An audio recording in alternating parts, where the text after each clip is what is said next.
Bonjour à tous et bienvenue sur la chaîne où nous parlons de data science. Aujourd'hui, nous allons aborder un sujet clé, un sujet important dans le monde de la data science et tout ce qui touche à l'IA et tout ce qui est image, IA générative et NLP, tout ça. Donc, comme vous l'avez compris, nous allons parler de Transformers. Transformers, bien sûr, nous n'allons pas parler des Decepticons, d'Optimus Prime ni de Bumblebee, mais de Transformers dans le monde de la data science. Donc, dans cette vidéo, je vais vous parler je vais faire une petite introduction aux Transformers, vous montrer comment vous pouvez utiliser la bibliothèque Hugging Face, où vous pouvez faire du fine-tuning qui constitue d'importer des grands modèles déjà implémentés et pour les appliquer à votre problème. Et aussi, je vais vous montrer quelques exemples à la fin de la vidéo des exemples de fine tuning. Donc, allons-y. C'est quoi les Transformers? Ok, donc aujourd'hui, tout le monde, sans doute, vous avez déjà entendu parler d'IA générateur d'images, d'audio, qui rédigeait des articles. Même récemment, un modèle de jeu Google qui permet de générer des podcasts. Donc, on va dire, de notre génération, les personnes, quasiment, sans doute tout le monde l'a déjà utilisé. Si on prend l'exemple du chat GPT pour résoudre les problèmes, rédiger les CV, des lettres de motivation et tout ce qui va avec, générateur de texte. Donc tout le monde, quasiment, tout le monde a déjà utilisé un exemple, on va dire, d'IA, une application d'IA. Donc derrière ces applications, bien sûr, on a bien une technologie très importante, très révolutionnaire qu'on appelle les Transformers. Donc, avec la bibliothèque Hugging Face, l'utilisation des Transformers n'a jamais été aussi simple. Donc, Hugging Face, c'est quoi? Pour ceux qui ne connaissent pas, Hugging Face, c'est une bibliothèque, une plateforme. Vous tapez sur votre moteur de recherche préféré Hugging Face, vous allez voir leur site. Sur leur site, ils ont plusieurs modèles. Donc, modèle d'IA qui permet de résoudre certains problèmes. Donc, ce qui est bien avec les Transformers, c'est que, voilà, des choses Hugging Face, bien sûr, nous parlons de Hugging Face ici, donc je vais que me baser sur Hugging Face. Donc, si vous partez sur Hugging Face, sur leur plateforme, leur site, vous avez plusieurs modèles d'IA. Donc, d'IA permettant de générer des images, générateurs de texte, de vidéos et plein d'autres. Donc, du coup, ces modèles ont été entraînés sur un très grand dataset. Donc, un très très bas. On parle là en milliards de données. Donc, vous voyez, pour avoir, comme vous le savez, les modèles de machine learning, les données, c'est leur nourriture. Plus vous leur en donnez, bien sûr, des données de bonne qualité, bien sûr, plus vous leur en donnez, plus ils apprennent. Et plus ils apprennent, plus ils sont efficients. Donc, ils ont une accuracy, voilà, ils s'améliorent. C'est comme l'être humain. Plus on apprend, plus on en sait. Donc, voilà, c'est à peu près le même système. Donc, ce qui est bien avec Hugging Face, c'est qu'on peut faire du fine tuning. C'est quoi le fine tuning? Le fine tuning, c'est le fait d'utiliser un modèle, du coup, un modèle entraîné sur des larges datasets, donc comme propose Hugging Face, pour les appliquer, les importer et les appliquer et les utiliser pour notre petit problème, notre problème à nous. Par exemple, si j'ai un petit projet, on va dire, d'analyse de sentiments via des publications.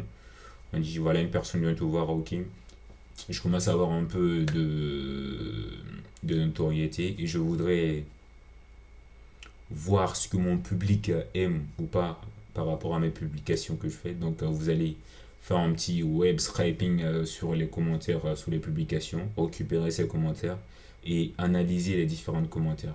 Donc, comment analyser ces commentaires? On va utiliser des modèles, voilà, d'analyse de sentiments. Donc, vous n'allez pas créer, bien sûr, vous pouvez le faire, hein, vous pouvez le faire toujours. Mais le mieux, c'est d'utiliser un modèle déjà existant, car ça existe, des modèles qui ont été entraînés pour faire ces tâches sur des milliards de données avec des milliards avec, comme je le disais tout à l'heure, des datasets énormes.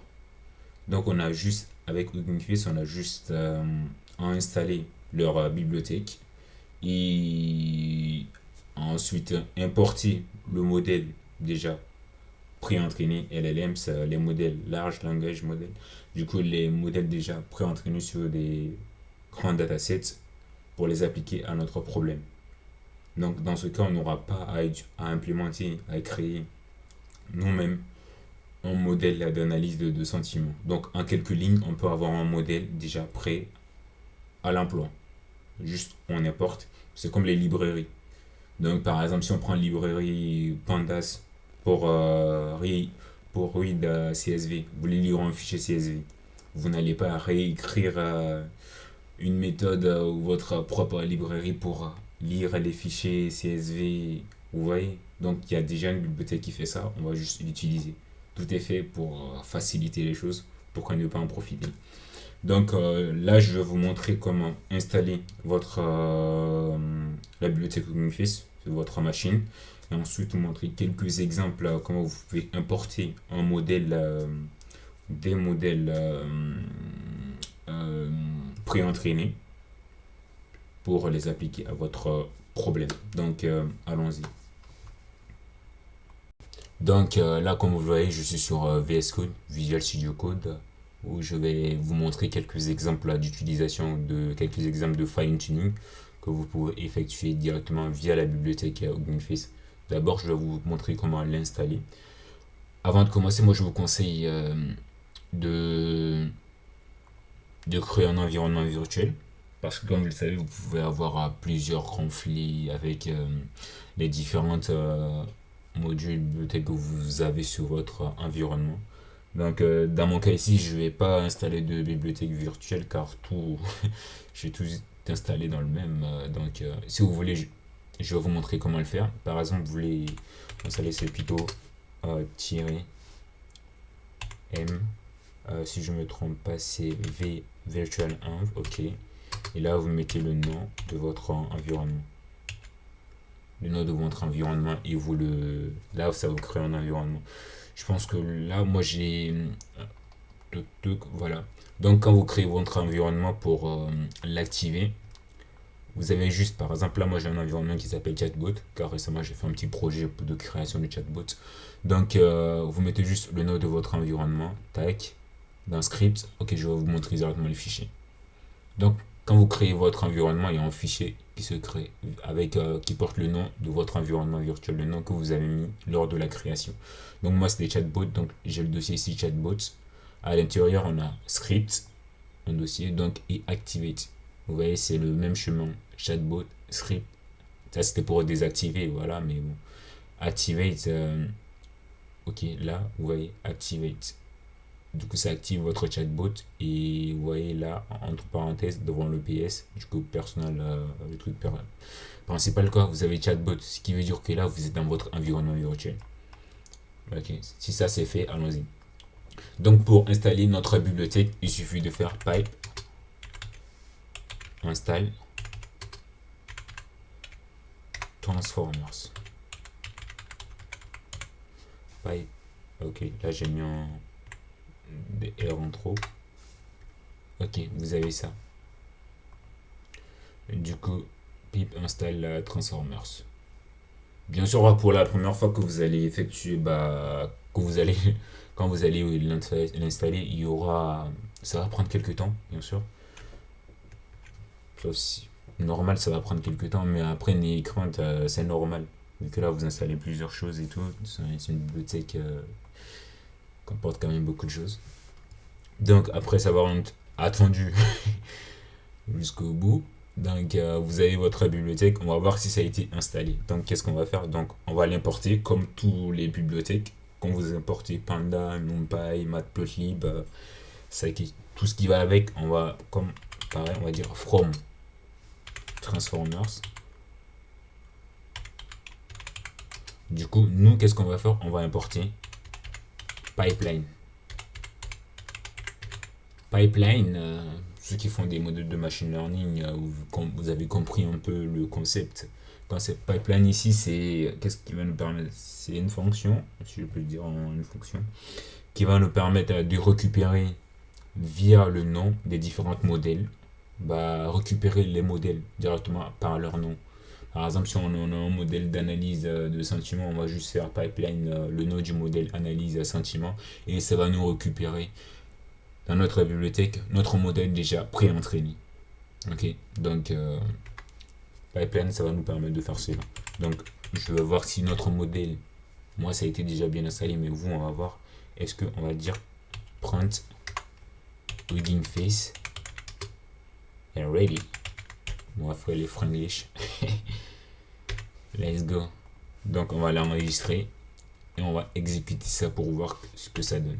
Du coup, je vais juste Python, le nom de mon fichier. Ok, je vais l'exécuter et normalement, si tout est bien installé, on ne devrait pas avoir de message d'erreur. Plutôt, le message Hugging Face est ready et ça veut dire c'est prêt à l'emploi. Et nous allons passer à l'emploi.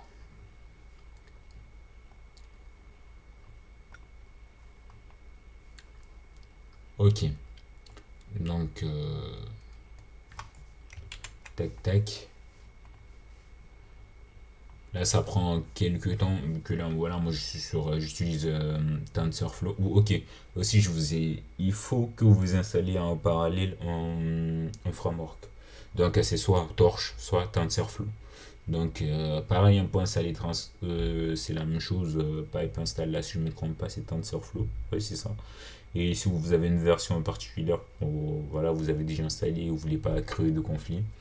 Encore une fois, créer des environnements virtuels, c'est mieux. Donc si vous êtes sur le GPU, le mieux, moi je vous conseille d'installer Torch. Donc à vous de voir. Vous voyez ce qui vous convient le mieux. Vous l'installer. Donc après 10 ans, si notre si ça veut bien s'exécuter bien sûr. Donc on va attendre quelques instants pour voir. Ok. Donc si tout est prêt. Ok. Vous voyez, notre modèle Hugging Face est ready. Donc allons-y. Donc comme je vous le disais tout à l'heure, on a des modèles pré-entraînés. Donc nous, on aura juste à les importer, à faire comme des appels de fonction, des appels via des librairies. Comme on fait directement comme j'ai donné l'exemple tout à l'heure de ReachESV, via Panda. On va juste appeler notre modèle. Donc via pipeline. Donc comment on va faire? Du coup, très simple. Très très très simple. Du coup, on va donner un nom. Ici, premier exemple, on va prendre un exemple de classification, voilà, d'image à deux sentiments. Donc, tac, voici, ça c'est le nom, sentiment analysé. Ok. Donc, du coup, pipeline, ce qui va nous permettre de récupérer notre modèle. Donc, si je fais ça, du coup, ça va aller dans Hugging Face et récupérer notre modèle qui porte ce nom. Ok. Donc, si vous avez un lien, vous pouvez mettre voilà, le lien directement vers le modèle. Et aussi, il y a certains modèles qui demandent des API. Ok. Certains modèles qui vont vous demander de votre code, des identifications, votre identifiant Hugging Face et tout ça. C'est pas rien de compliqué. Si ça vous arrive et que vous essayez d'utiliser un modèle un peu, on va dire, sécurisé, si ça vous arrive, dites-le en commentaire, je vais vous expliquer comment faire. Parce que c'est où je ferai une petite vidéo là-dessus. Il suffit d'aller sur votre espace à générer en code et c'est pas compliqué. Donc si ça vous arrive, dites-le moi en commentaire, comme ça je ferai une petite vidéo aussi là-dessus. Donc ok. Donc là on a notre sentiment analysé ici, on a notre modèle. On va mettre une phrase. Ok. Faut savoir que la plupart des modèles, le problème ok, ce sont des modèles entraînés via le langage, via l'anglais. Donc Donc ça va être des modèles voilà, très performants sur des problèmes en anglais. Voilà. Donc il se peut que vous ayez des solutions, des réponses un peu aléatoires si vous posez des questions en français pour certains modèles. Parce que voilà, certains modèles sont limités via les langues qu'ils utilisent. Par exemple, on a les différentes versions. Par exemple, GPT-2, si je ne me trompe pas, le modèle a été entraîné que sur des données, pas en anglais. Après, il y a eu GPT-3, GPT-4, ainsi de suite. Et maintenant, quand vous utilisez ChatGPT, vous voyez bien que voilà, c'est fluide, quoi. Pas de problème de. Il n'y a pas de faute de frappe, on va dire. Donc, dans notre cas ici, par exemple, je vais dire j'aime la data science. On voit bien que cette phrase, c'est une phrase plutôt positive. On est d'accord. Je sais pas si vous n'êtes pas d'accord, dites-le en commentaire, comme ça on peut en discuter. Donc, qu'est-ce qu'on va faire? On va juste faire result pour avoir. On va appeler notre classifier, notre modèle. Je l'ai appelé comme ça. Du coup, qui va classifier directement. Tac. Vous voyez, en 3 lignes, vous avez classifié votre. Vous avez résolu votre problème, on va dire. Donc, si je print, on va faire print résultat. Ok, donc tac tac. Tout ça, on va l'enregistrer. Pareil, on va réexécuter notre, notre fichier. Ok. Donc, vous voyez, voilà, en 3 lignes, hein, on importe notre modèle. On dit, bah là, dans le milieu du fine-tuning, on fait du fine-tuning. On a notre phrase qu'on veut analyser. Par exemple, bien sûr, dans un problème réel, vous allez avoir plusieurs. Bien sûr, vous avez compris ce que je veux dire. Et après, le résultat de notre classification, ça va nous dire si c'est positif ou négatif avec un certain pourcentage. Vous voyez là, c'est le résultat. Label, positif. Score, c'est positif à 98%. Ok. Donc, si je mets une phrase à négatif, normalement, là, ça doit être négatif. Mais comme je vous le disais tout à l'heure, le modèle, certains modèles, on va dire les anciens modèles, sont entraînés, voilà, sont plus basés sur le langage, sur l'anglais, que sur le français. Par exemple, là, si je mets je n'aime pas, on va dire ça, c'est une phrase, voilà, plutôt négative. On doit avoir là ici plutôt négatif avec un score plutôt similaire. Bon, on va voir ce que ça donne.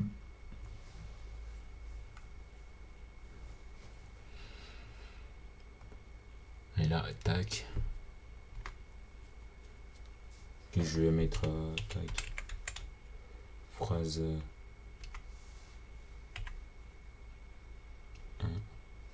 Là, vous voyez, ça me dit que c'est positif. Vous voyez bien, c'est pas très très. Là, c'est plutôt une bêtise là. Alors que si je le dis, je vais mettre la même phrase mais en anglais. Par exemple, je vais mettre I don't like data science. Je sais pas si je fais une faute de frappe. Sorry, sorry, sorry, my English people.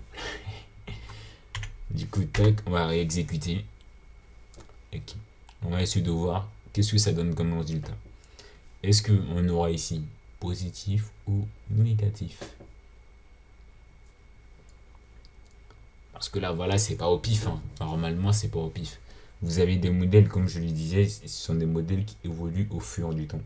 Là, aujourd'hui, nous sommes avec des modèles très très performants. Donc, voilà. Donc, souvent, là, j'ai mis I don't like data science. Ça me dit positif. Ok. Donc, si je mets I don't like chocolate.